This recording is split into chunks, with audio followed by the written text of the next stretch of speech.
Hi, I just want to talk to you today about this little password book that I recently purchased.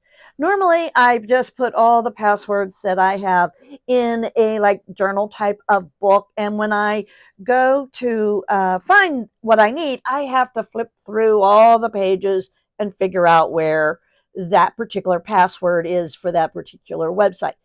So when I first got this, I thought it was pretty small. I'm not knowing if I'm going to like that or not. But once I started using it, I really like it. For one of the main reasons is it's alphabetized. So now I don't have to do that. I don't have to go hunting all over the place. I can go right to that particular tab and fill it in. And there's quite a few places under each letter to fill in.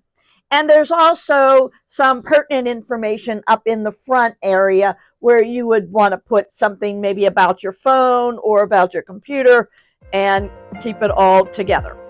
I think it's a great little aid to help me keep all the endless passwords that you need all in one place. And that is just my honest opinion.